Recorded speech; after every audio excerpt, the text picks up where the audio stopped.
The courtroom was cold, the way a church basement is cold, the kind of cold that comes up through the floor and settles in your knees and reminds you that you are 68 years old and a long way from the woman you used to be. My name is Cora Mae Whitfield, and that morning I sat at the table they pointed me to in the Perry County Courthouse.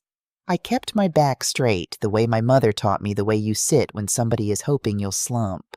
I had my old purse in my lap, both hands resting on top of it. And inside that purse was the one thing in this room that none of them knew about.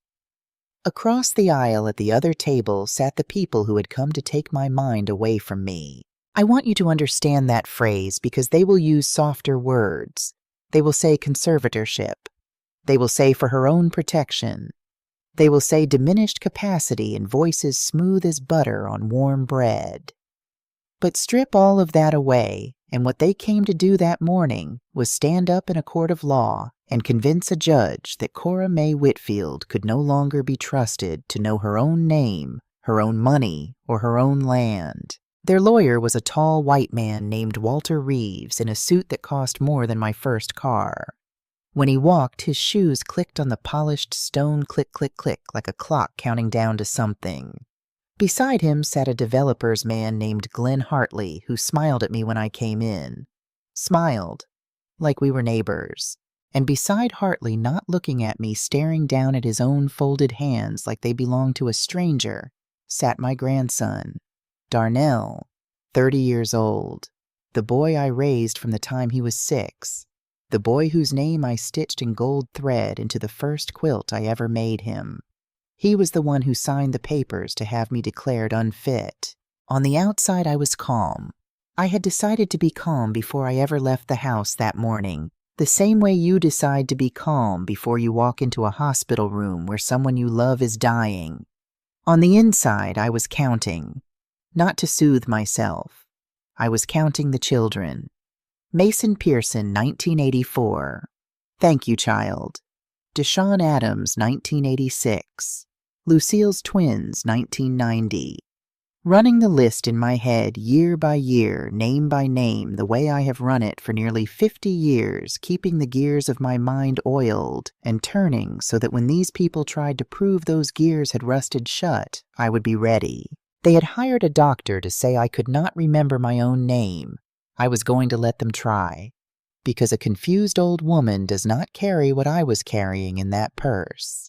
I was born Cora Mae Sutton on the 9th of November, 1956, in a frame house off Route 14 in Marion, Alabama, in Perry County, in the part of the South they call the Black Belt first for the dark, rich soil, and later for the people who worked it. For 34 years, I was a school librarian. I shelved books, and I taught children how to find the one they were looking for. And I will tell you there is no better training for what came later than spending 3 decades learning where things are kept and how to put your hand on the truth when somebody swears it isn't there.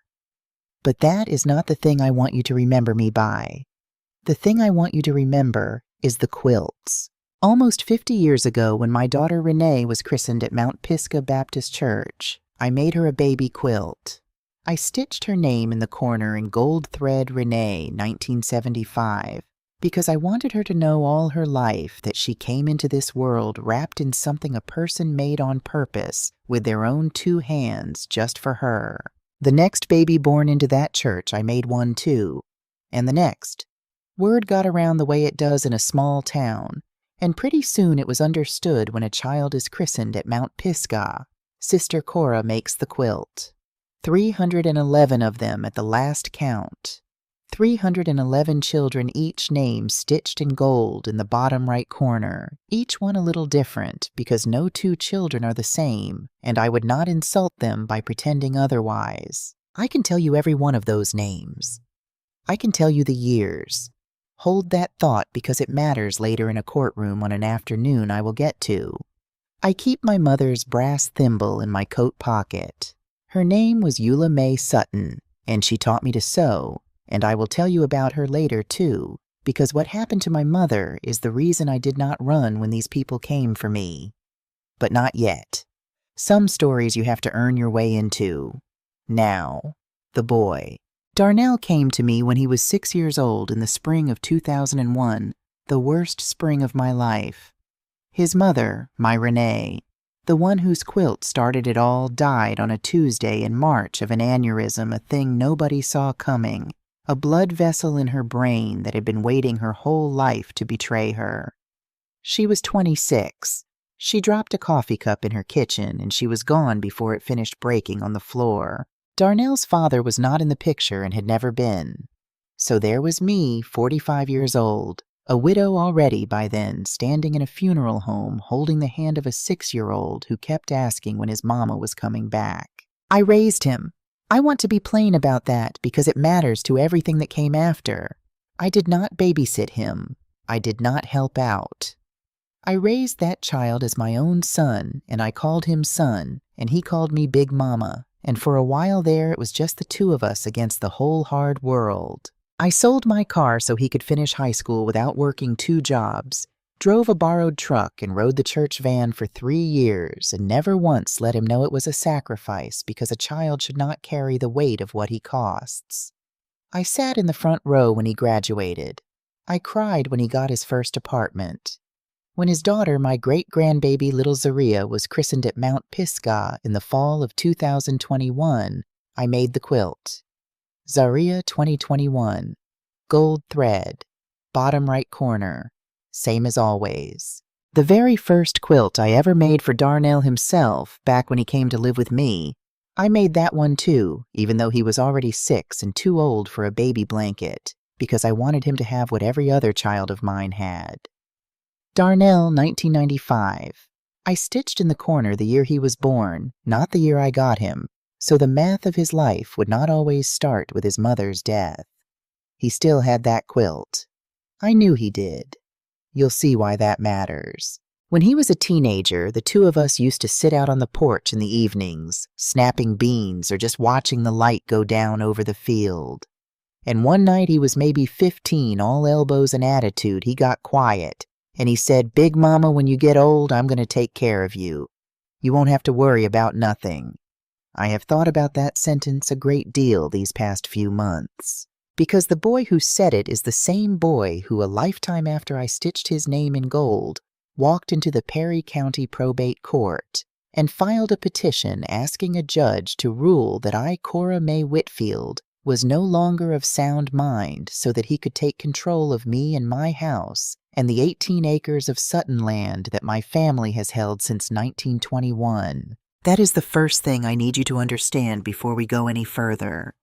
The person who came to take my mind was not a stranger. It was the child I loved most in this world. That's what made it almost work. Let me tell you about the land, because the land is the whole reason any of this happened. 18 acres off Route 14. My grandfather Isaiah Sutton bought it in 1921, which if you know your history, you know was not an easy thing for a black man in Alabama to do. And he did it anyway, and he paid cash. He'd saved $1 at a time, and he never let anybody forget it.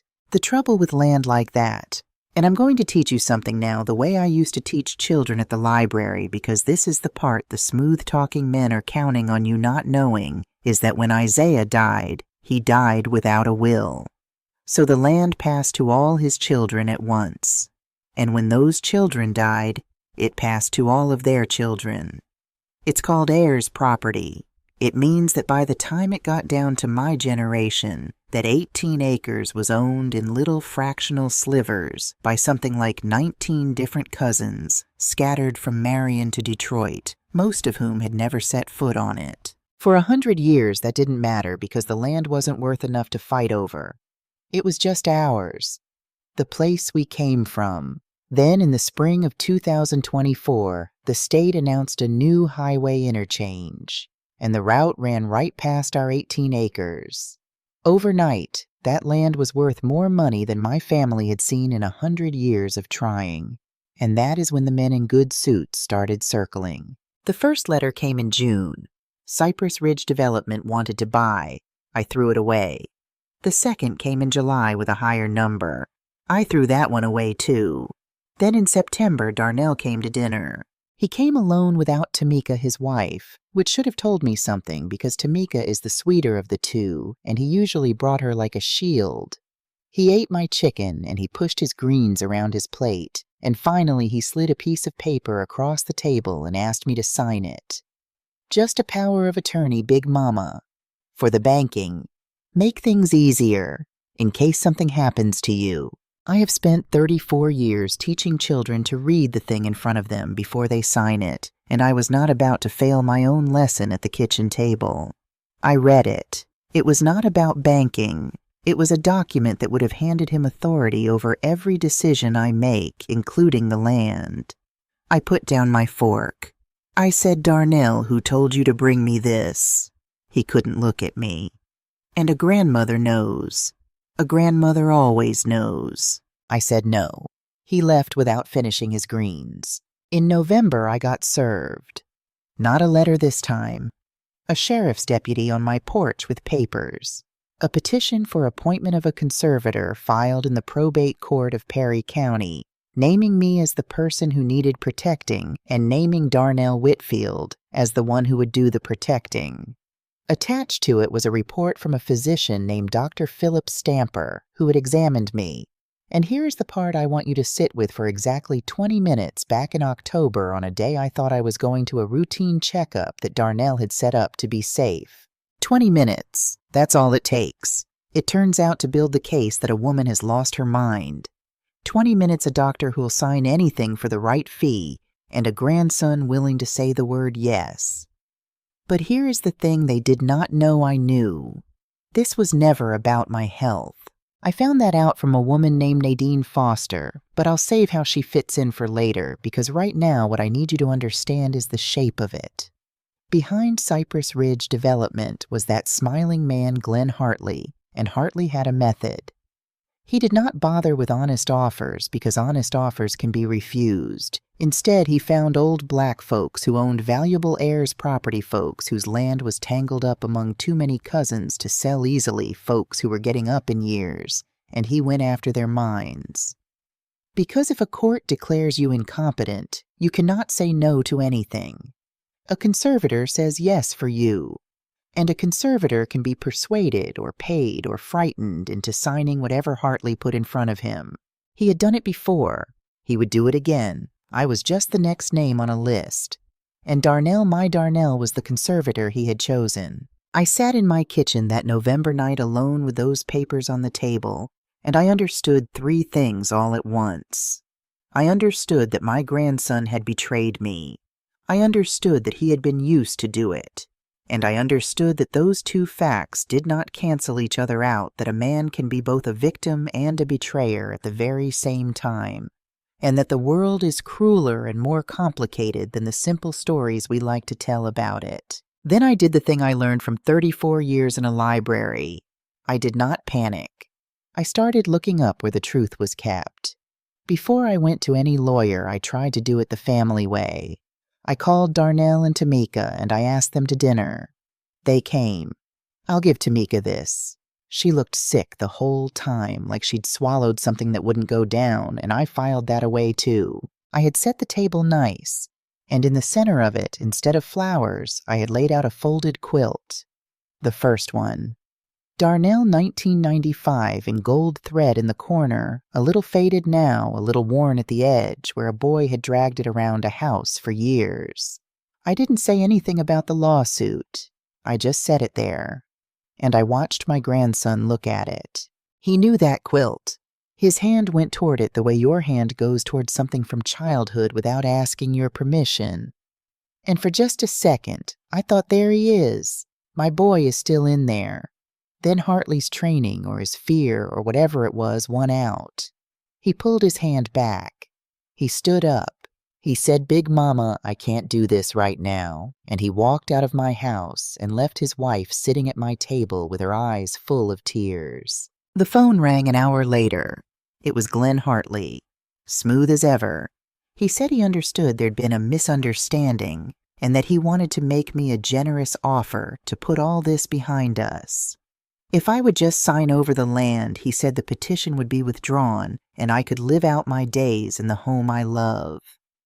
Live out my days, like he was doing me a kindness, like the days were his to give. I hung up on him, And I want to tell you what I was thinking when I hung up that phone, because it is the thing that put steel in my back for everything that came after. I was thinking about my mother. Eula Mae Sutton died in 1971 when I was 14 years old. She'd been sick for months, telling everyone who'd listen that something was wrong inside her, that she could feel it. And the doctor, a white man, the only one who'd see black patients in our county, looked at her and decided she was an old colored woman complaining about nothing, and he sent her home. Twice. By the time anybody took her seriously, the cancer was in her bones. She died because a man in a white coat decided she was too old and too black to know the truth about her own body. I was 14. I held her hand at the end. And I made myself a promise in that room that I did not have words for until I was 68 years old, sitting at my kitchen table with a conservatorship petition in front of me. I will not die the way my mother died. I will not let a man with a degree and a steady smile decide that I do not get to know the truth about myself. That is the sentence that walked me into the law office. Not anger, not even the land. That. The lawyer they gave me was named Imani Brooks, and she was 29 years old. I'm not going to pretend my heart didn't sink a little when I walked into that office. It was a legal aid office, which means it was free, which means it was poor. The copier was broken. There was a yellow sticky note on it that said out of order, and another underneath that just said still. There was a water stain on the ceiling shaped like the state of Florida. And the lawyer was younger than my grandson. But she shook my hand firm and she looked me dead in the eye, and the first thing she did was not promise me anything. The first thing she did was tell me the truth. She said, "Mrs. Whitfield, I'm going to be straight with you because you deserve that. They've retained Walter Reeves. His firm bills more for 1 hour than I make in a week. He is very good, and he is not a nice man, and he is going to stand up in that courtroom and paint you as a sweet, confused old woman who doesn't know what's good for her." She let that sit. Then she said, "And here's the part that makes me angry. Half the system is ready to believe him before he opens his mouth, because that's the story this country likes to tell about old black women. That y'all don't know your own minds. He's not going to have to work very hard to make that picture.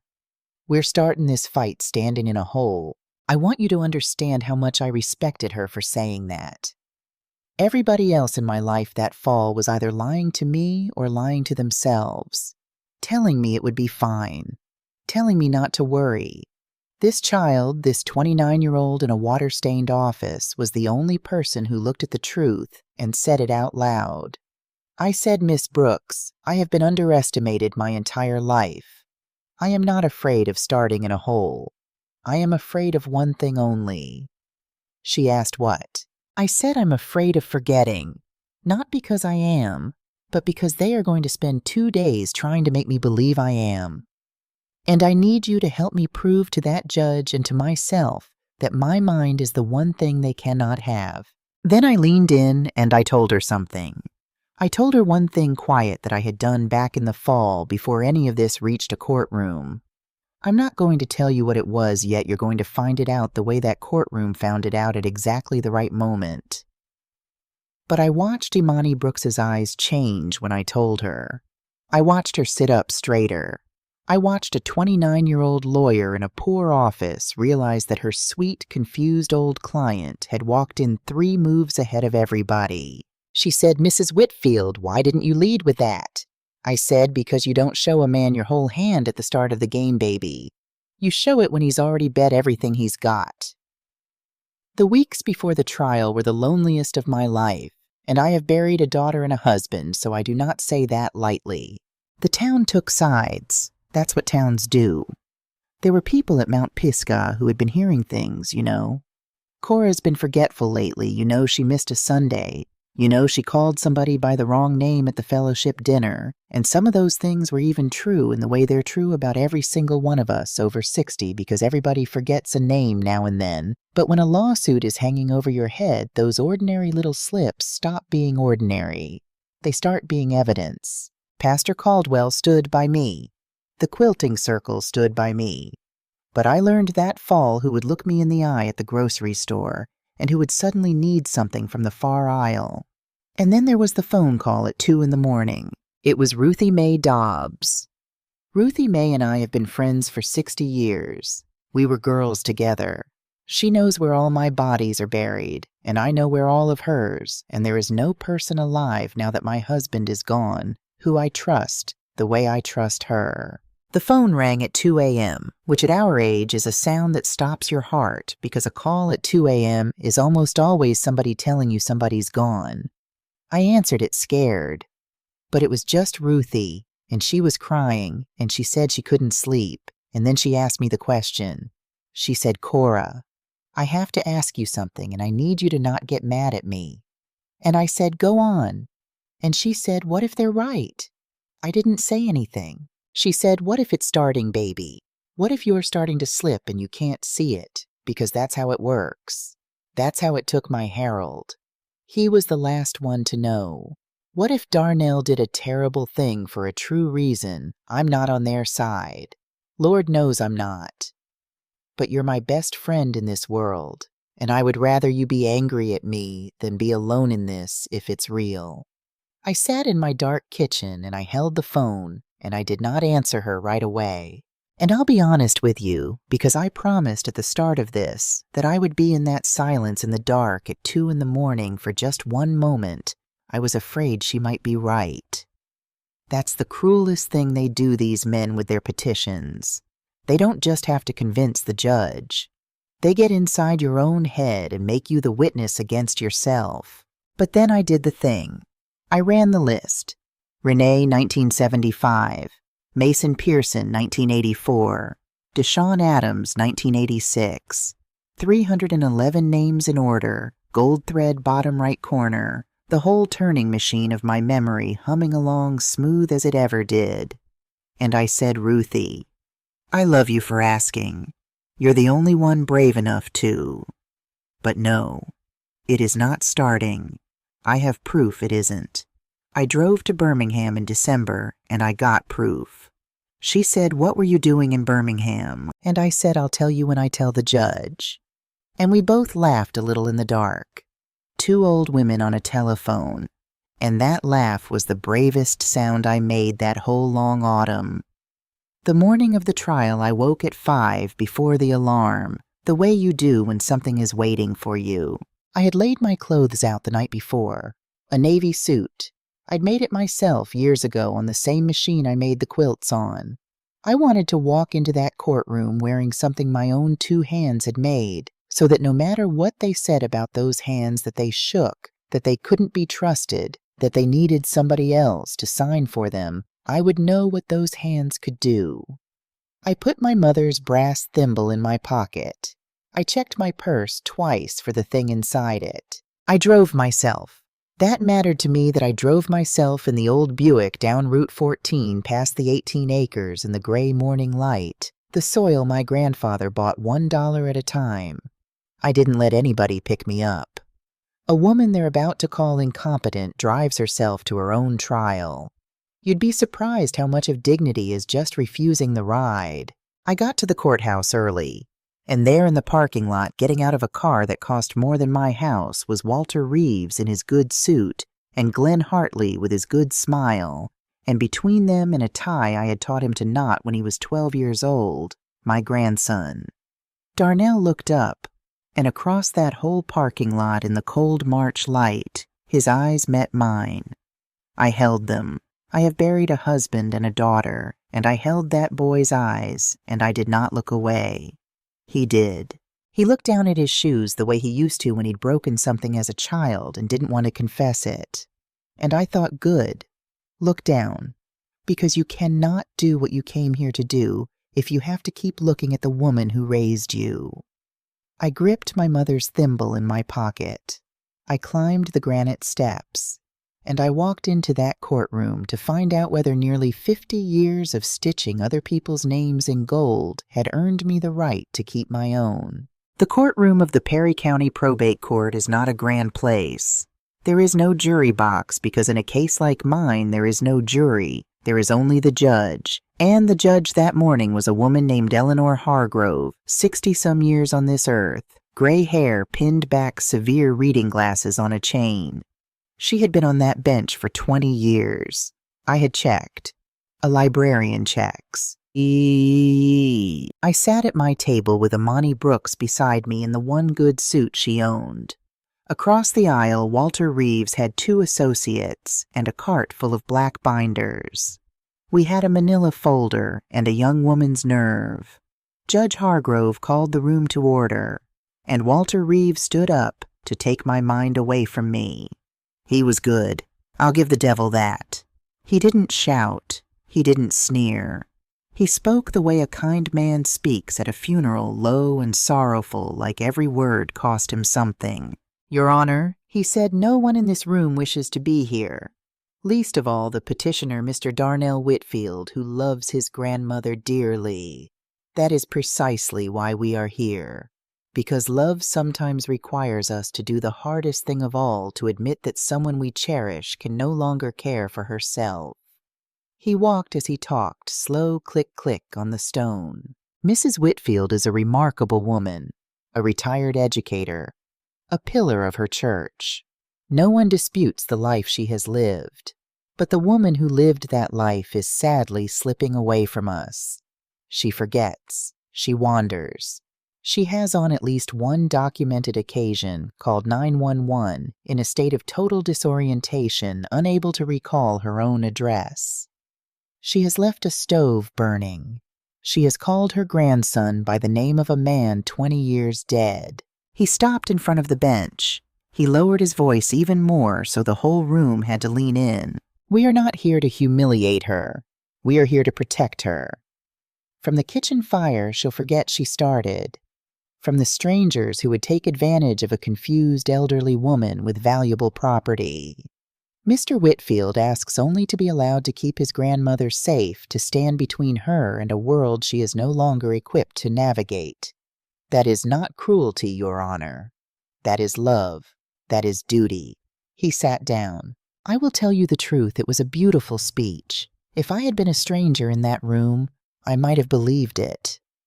I looked at the judge's face, and I could see it landing on her, settling into the lines around her mouth, becoming the thing she expected to find when she looked at me. I did not flinch. Imani had told me, whatever he says, you keep your face still and your back straight. Let them watch you be exactly what he says you're not. So I sat there, a navy-suited old woman with her hands folded, and I let the whole room look at me, and I let them see that I was not afraid. But inside I was counting. Reverend Caldwell's grandbaby 2009, the Tillman twins 2011, keeping the machine warm. Reeves called his doctor first. Dr. Philip Stamper had a good suit too, and a way of talking down to the whole room from behind a string of letters after his name. He testified about cognitive assessment instruments and executive function decline and the natural progression of age-related impairment. He had charts. He had a number on a scale, and the number was low, and he explained gently, sorrowfully what the low number meant. It sounded like science. That's the thing about it. It sounded like the kind of thing you don't argue with. Then Imani Brooks stood up to cross-examine him, and I watched my 29-year-old lawyer in her one good suit walk toward a man who'd been testifying in courtrooms since before she was born. She said, Dr. Stamper, how long did you examine my client? He said the assessment was thorough. She said, that's not what I asked. How many minutes were you in the room with Mrs. Whitfield? He shuffled. He said he'd have to check his notes. She said, I checked them for you. Your own intake form is time-stamped. You entered the room at 2:14, and you signed your report at 2:34. 20 minutes, doctor. You diagnosed a 34-year educator as mentally incompetent in less time than it takes to get an oil change. A little stir in the room. The judge's eyebrow moved just slightly. Then Imani said, and who paid you for those 20 minutes, doctor? Reeves was up. Objection relevance. The judge let her have it. I'll allow it. Stamper said the appointment was arranged by the family. Imani held up a piece of paper. Your invoice, doctor. It wasn't paid by the family. It was paid by a company called Cypress Ridge Development. Can you tell the court why a real estate developer paid for my client's medical examination? He couldn't. He said he didn't concern himself with billing. It was good. I want you to know it was good. Imani drew blood, and the blood was real. By the time she sat down, that 20-minute examination was lying on the floor of the courtroom in pieces. But here is the thing I knew sitting at that table that the audience watching Imani score her points did not yet know. It wasn't enough, because Judge Hargrove was still looking at me.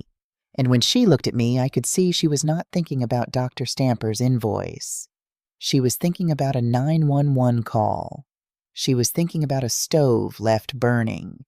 She was thinking the way the whole world is trained to think. But what if the old woman really is slipping, and a paid doctor torn apart on cross does not answer that question? It just removes one voice. The fear stays. We were winning the small fights. We were losing the war. And I could feel it in the room like a change in the weather. Then Reeves stood up for the last witness of the morning, and the weather broke open, and the worst hour of my life began. He called my grandson. Darnell walked to the witness stand in the tie I taught him to knot. He swore on the Bible in front of me, to tell the truth. And then Walter Reeves, gentle as a man laying a baby down to sleep, walked him through it. Mr. Whitfield, this is hard. Take your time. Tell the court what you've seen. And Darnell told them. He told them about the time he came over and the kitchen was full of smoke because I'd put a pot on and walked away and forgotten it. And Lord help me that one was true that happened. It happens to everybody. But it happened to me, and he was there. He told them about the Sunday I missed church and couldn't explain where I'd been. He told them, and his voice broke here, and I watched the judge lean toward him about the day I called him Theodore. Theodore was my husband, Darnell's grandfather, dead more than 20 years. She looked right at me, Darnell said, and the tears were coming now. Real tears, my boys, real tears. And she called me by my granddaddy's name. And she didn't even know she did it. And I went out to my car after and I sat there and I cried because I love her and I'm watching her disappear and I don't know how to stop it. The room was silent. Somewhere behind me, a woman sniffled. The judge took off her glasses. And then Reeves brought out the recording. Your Honor, with the court's permission, this is a 911 call placed by Mrs. Whitfield on the night of October 9th of last year. He pressed play, and my own voice came out of that machine into that silent courtroom, high, thin, frightened an old woman's voice in the dark. There's somebody I don't know. I can't think of my address. Why can't I think of my address? There's somebody at my door, and I can't. It went on. It went on for 90 seconds that felt like 90 years. My voice in the dark, lost unable to find the simplest fact about my own life, while a whole courtroom listened to me come apart. When it stopped, nobody moved. I will tell you now what I have not told you because you deserve to feel what that room felt. In that moment I looked weak. I sounded confused. I sounded exactly like the woman Walter Reeves said I was. And I saw Judge Hargrove looking at me with something worse than suspicion. I saw her looking at me with pity. And pity from a judge is how you lose. Imani's hand found mine under the table. She squeezed. But when I looked at her face, I saw that even she was shaken. Even my own lawyer for 1 second had that question in her eyes, the same one Ruthie May asked me at 2 a.m. What if they're right? It got worse before lunch. I told you it would. Imani had one witness she could call that morning to push back Ruthie Mae Dobbs, 60 years my friend there, to tell the court that Cora Whitfield was sharp as a tack. And Ruthie got up there and she tried. God love her. She tried so hard, her chin up and her Sunday hat on. But Walter Reeves did to Ruthie Mae what a man like that does to a loyal friend who is also 70 years old and constitutionally unable to lie under oath. He was kind to her. That was the trap. He smiled and asked easy questions and got her comfortable. And then he said, Mrs. Dobbs, you love your friend, don't you? Yes. You'd do anything to help her. Yes. You'd want to put the best face on things for her sake. And Ruthie, honest? Ruthie hesitated. And then he said, Mrs. Dobbs, Hand on your heart. In the last year, has Cora ever forgotten something in front of you? Ever once repeated herself? Ever once called you with a question she'd already asked? And Ruthie Mae Dobbs, who could not tell a lie in a court of law with her hand on her heart, looked at me with her eyes full of misery, and she whispered, yes. Sometimes. Lately. Sometimes she does. It was true. It's true of every one of us past a certain age. But in that room on that morning after that recording, it sounded like the last nail. The judge called the recess for lunch.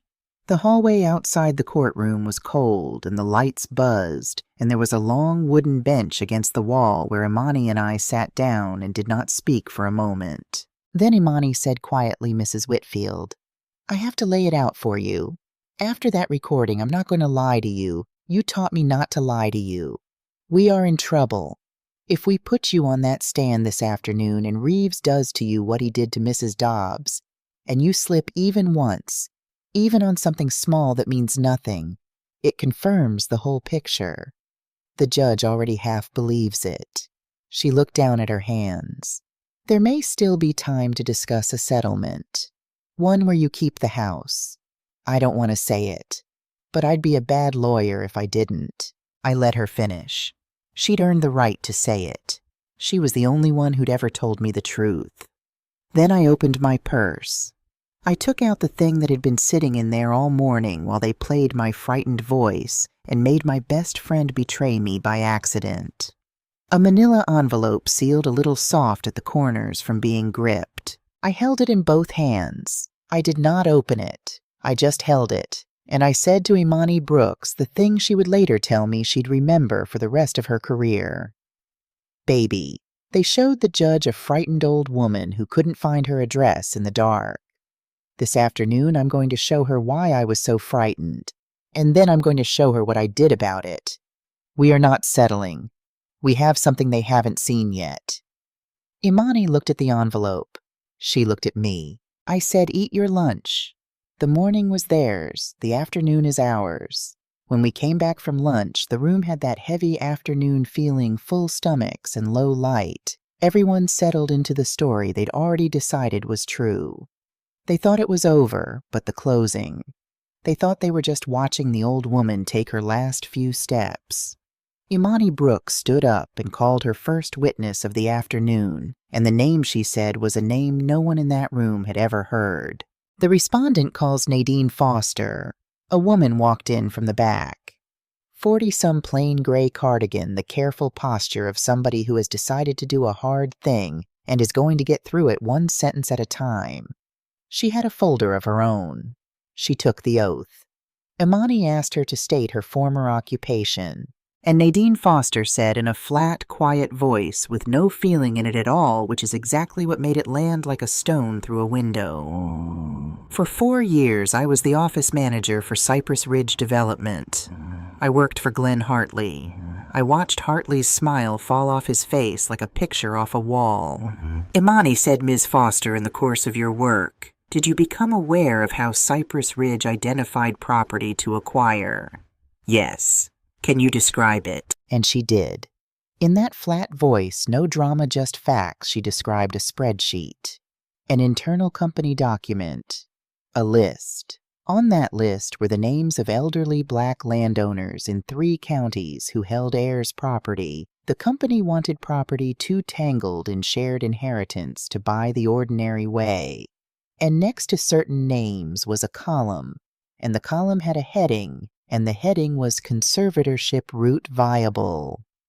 Imani said, was my client's name on that list? Ms. Foster, yes. When was it added? Nadine Foster opened her folder, read a date, and said it plainly. August, 8 months ago.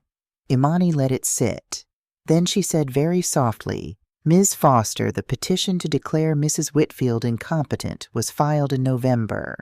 You're telling this court that Cypress Ridge marked her as a conservatorship target in August, 3 months before anyone said one word about her health. Yes, said Nadine Foster. They chose the strategy first. The medical paperwork came after. It always came after. The room had gone very still. The kind of still where you can hear the building itself, the hum of the lights, a car passing outside. Judge Hargrove had put her glasses back on, and she was not looking at me with pity anymore. She was looking at Glenn Hartley. This was never about my health. Now the whole room knew it. But I had not played my hand yet. I had only shown them the table. Imani walked back to our table and picked up the manila envelope. My envelope, the one from my purse. She said, Your Honor, I'd like to enter 2 items into evidence. Neither has been seen by opposing counsel because neither existed in any file they could reach. Reeves was up immediately objecting, demanding to know what it was. The judge told him to sit down and let her see it. Imani opened the seal. The first item was a report. Imani handed it up to the bench and read its summary aloud to the room. This is a comprehensive neurological and cognitive evaluation of Cora Mae Whitfield conducted over 4 hours on December 14th of last year at the University of Alabama at Birmingham by Dr. Adeline Carter, a board-certified neurologist with no connection to either party. Unlike the 20-minute examination the petitioners relied on, this is the full battery memory executive function reasoning the works. Dr. Carter's conclusion, Your Honor, is one sentence, and I'll read it exactly. She read it exactly. Mrs. Whitfield demonstrates cognitive function entirely consistent with a healthy, intact adult of her age, with no clinical evidence of dementia, delirium, or significant cognitive impairment of any kind. So that was Birmingham. That was where I went in December and wouldn't tell Ruthie Mae why. Back in the fall, the day after that sheriff's deputy handed me those papers on my porch, I had understood exactly what these men were going to do. They were going to claim my mind was gone. So I drove 90 miles to the best doctor I could find and I said, Examine me. Take all the time you need. Write down the truth, whatever it is. Because if I was going to bet my freedom on my own mind, I wanted to know for the judge and for Ruthie Mae and for myself at 2 a.m. that I wasn't wrong about it. I wasn't wrong about it. Reeves was on his feet arguing the report should be excluded. It was untimely, it was prejudicial. The judge was reading it herself and not listening to him much. And then Imani said, There's a second item, Your Honor. The second item was an audio recording. Imani explained where it came from, and I watched it dawn on the room. Nadine Foster, the woman in the gray cardigan, still sitting in the witness chair, had not come empty-handed when she decided to leave Cypress Ridge. For the last several weeks of her time there, frightened by what she was being asked to file and notarize, she had worn a recorder. Imani pressed play, and Glenn Hartley's voice came into that courtroom. Not the smooth voice he used on me. His real one, the one he used when he thought only money was listening. You could hear him talking to a man. The man was Darnell, and Hartley was saying, I am giving it to you close to word for word, because I have listened to it more times than is good for me. Hartley was saying, 40,000. That's what I'm offering, and that's generous. You sign as conservator, you sign the sale, you're done. $40,000 and the doctor's already handled, and your grandmother never has to know where any of it came from. Old woman like that. She'll never understand it. She'll think the county took the land. Easiest money you'll ever make, son. She'll never understand it. I sat in that courtroom and I listened to a man I'd never harmed explain how easily my own grandson could rob me because I was an old black woman, and old black women never understand where the land goes. And I'll tell you what I felt. I did not feel rage. I have been on this earth 68 years, and I have learned that rage is a young person's fire, and it burns out fast. What I felt was something older and colder and steadier. I felt my mother in the room. I felt Eula Mae Sutton dead 53 years, sent home twice by a man who decided she was too old and too black to know the truth about her own body. The same machine, the same contempt. Wearing a real estate suit this time instead of a white coat, but the same machine grinding the same women. The recording wasn't done. because there was one more thing on it that explained the worst part of the morning. Imani let it play to the end, and Hartley's voice said, "And the disorientation thing that helps us." Couple more nights of somebody knocking on her door at 1 in the morning, she calls 911 all confused again. That's another data point for the file. Keep it up till the hearing. That was the 911 call. My frightened voice in the dark that the whole room had pitied me for, that was not my mind failing. That was a man paying to have somebody knock on a lonely woman's door in the middle of the night over and over to frighten her into sounding exactly like the thing they needed her to be. They didn't find me confused. They manufactured it. Walter Reeves was objecting so fast and so loud that the judge finally told him to be quiet. And in the back of the room, Glenn Hartley stood up from his seat and walked out of the courtroom, fast, head down, and the heavy door banged behind him. He didn't know or didn't care that there is a camera over that door and that a man who flees a room is telling everyone in it exactly what he is. Then Walter Reeves, who had nothing left, did the only thing he had left to do. He stood up, and he said he wished to question the respondent directly. He wanted to put me on the stand. And Imani leaned over and whispered, "You don't have to. After this, you don't have to. We can rest." And she was right. We could have. The case was already turning. But I said, "No, baby. Let me up there. There's something I need to say in this room, and this is the only place I'll ever get to say it." I walked to the stand. 68 years old Navy suit I made myself, my mother's thimble in my pocket. I put my hand on the Bible, and I swore to tell the truth, and I meant it more than the man before me had. Walter Reeves came at me the way he'd come at Ruthie May, but harder because he was drowning now, and I was the thing nearest to grab. Rapid fire. Trying to rattle me, trip me, catch me in one slip. "Mrs. Whitfield, what's today's date?" I told him. "The full date, day, and month, and year." "Who's the President of the United States?" I told him. "Count backward from 100 by sevens." I did. 93, 86, 79. All the way down, steady, not fast, not slow, while he stood there waiting for the stumble that did not come. The whole room was holding its breath, waiting for the old woman to drop a number. I did not drop a number. I have been keeping a list of 311 names in order for nearly 50 years. Counting down from 100 by sevens is a Sunday stroll. He was getting desperate. And finally he leaned in and he played his last card. The cruel one, the one designed not to test me, but to wound me. And he said, "Mrs. Whitfield, do you even really understand why you're sitting here today?" And the room went quiet. And I looked at him, and I looked past him at my grandson, who had his face in his hands at the petitioner's table, and I gave the answer that I had driven myself to that courthouse to give. I said, "I understand it better than you do, son. I'm sitting here because my grandson got scared. And scared people do shameful things. I'm sitting here because a man behind that door decided my family's land was worth more than my mind and figured an old black woman would never know the difference. And I'm sitting here because 53 years ago, a man in a white coat looked at my mother and decided she was too old and too black to know the truth about her own body, and he sent her home twice and she died of it. I held her hand when she went. I was 14 years old. I buried my mother on a Tuesday. And from that Tuesday to this one, I have not been confused about a single thing.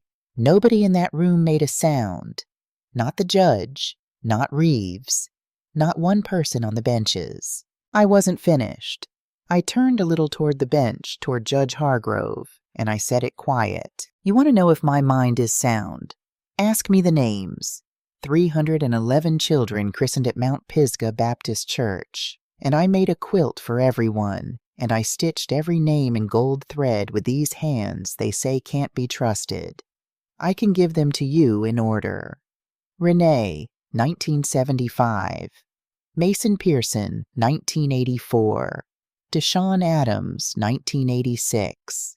And I went on and on, a dozen, 2 dozen names, year by year, the whole turning machine of my memory, running smooth and bright in front of all of them, and Darnell, 1995. And at his name I heard my grandson make a sound at the table, a broken sound like something giving way, and Zaria 2021. When I said the baby's name, when I said Zaria Darnell put his head down on that table, and his shoulders shook, and the whole room watched the petitioner weep. I stepped down from the stand, and I want you to know I did not look at him.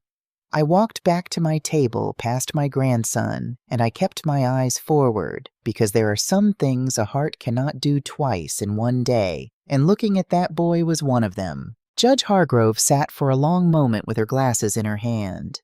Then she said the court would take a brief recess, and that when we returned she would have something to say, and that her clerk was as of that moment forwarding the Cypress Ridge documents and the recording to the district attorney of Perry County.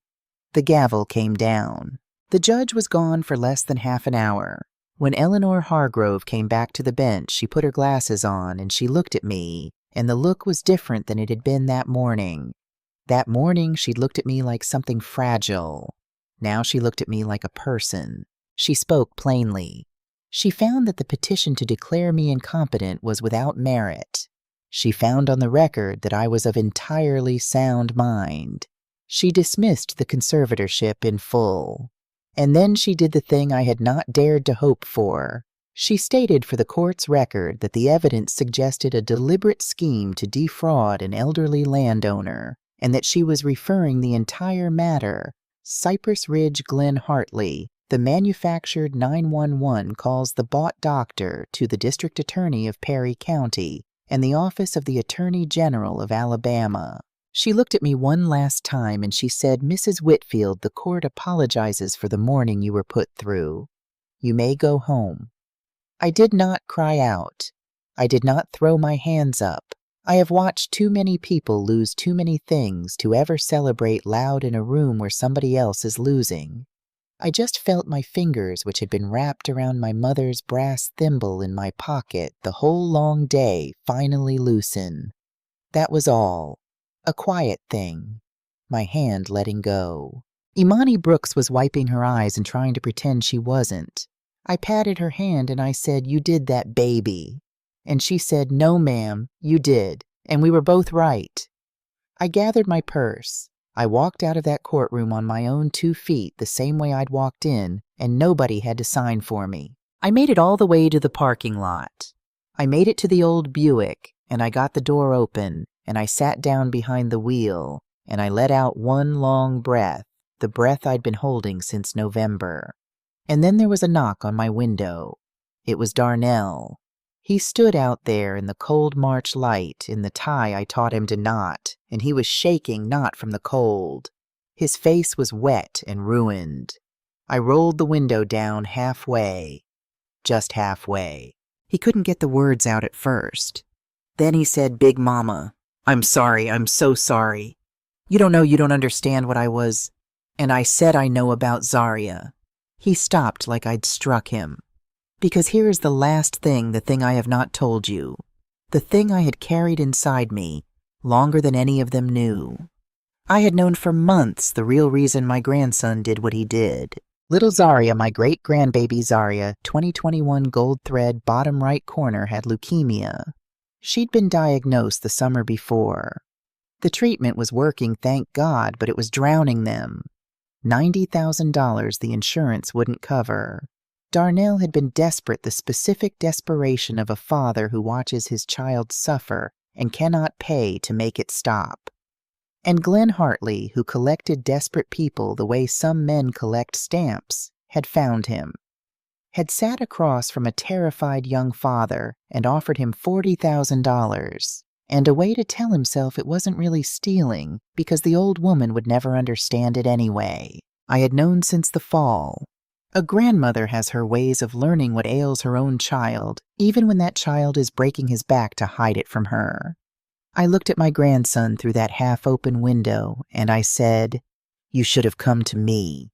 He was sobbing now. I couldn't ask you to give up the land.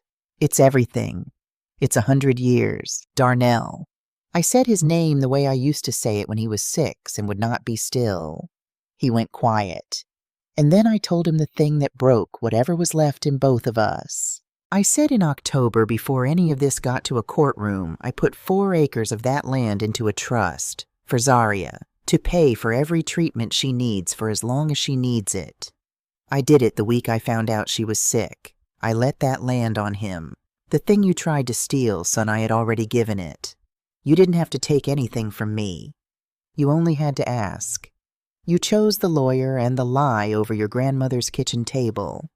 And that's the part I can't fix for you. He put his hand flat against the glass. I did not put mine up to meet it. I wanted to. God knows I wanted to. But some doors you cannot open all the way again, not because you stopped loving the person on the other side, but because you finally learned what they would do. I said I didn't save you today, Darnell. I saved Zaria. You're going to have to live with what you chose. That's yours now, not mine. I rolled the window up gentle, not cruel, and I started the car. I picked up my phone and I called Ruthie Mae Dobbs, who had been sitting by her own phone for 6 hours waiting. She answered before the first ring finished.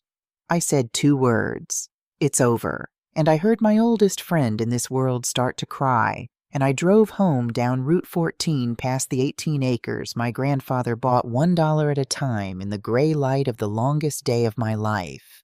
I won't romanticize what came after because I promised you the truth from the start. Glenn Hartley was indicted. Cypress Ridge pulled out of the county before the year was up, and the other names on that spreadsheet, the other old men and women they'd marked as viable, got a letter from a young legal aid lawyer named Imani Brooks, who is not poor on clients anymore, I'll tell you that. But Darnell and I are not healed. I want to be honest about that because there are a lot of stories that would tie it up with a bow, and life does not come with a bow. We are not the way we were on that porch when he was 15 and promised to take care of me. Maybe we never will be. Some things, once a person does them, stay done. And yet, Zaria got her treatment, every dollar of it. And last spring her hair grew back and she is in remission, and she is the most alive child you ever saw. Tamika Darnell's wife, who sat in that courtroom and would not testify against me, who I will not forget, chose that Tamika brings her to see me. We don't talk about her daddy much. We just sew. Because I started something new this year. A Saturday quilting class for the little girls at Mount Pisgah, the ones whose grandmothers are gone, so somebody teaches them what my mother taught me. The first quilt we made together, the whole class, stitch by clumsy stitch, we made it for Zaria. She helped. Her own small hands on the needle. We stitched her name in the corner. Gold thread. Zaria 2021. Right where it belongs. I am 68 years old. I live on Route 14 in Marion, Alabama, in the house my husband and I made a home on the land my grandfather bought with cash and pride 100 years ago. My mind is my own. My land is my own. My name is my own, and nobody signs it but me. They built a whole courtroom to prove I'd lost my mind. I just sat there and remembered every single thing they prayed I'd forget. I didn't tell my story just to tell it. I told it because somebody listening needs to hear it. If you are a woman of a certain age, you already know the look.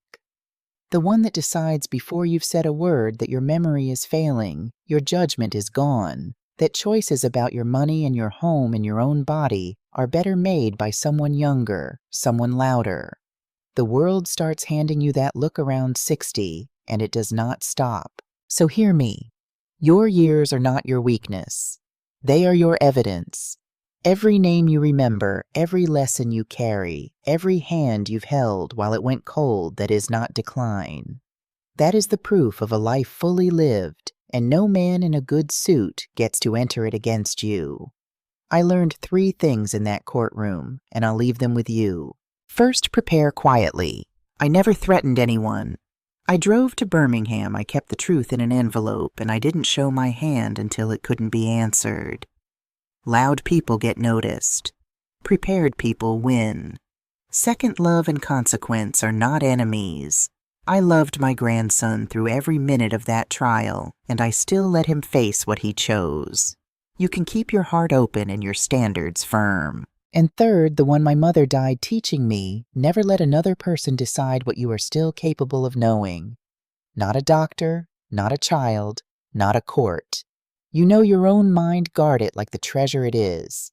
And if there's an old woman in your life, the world has stopped listening to go and listen.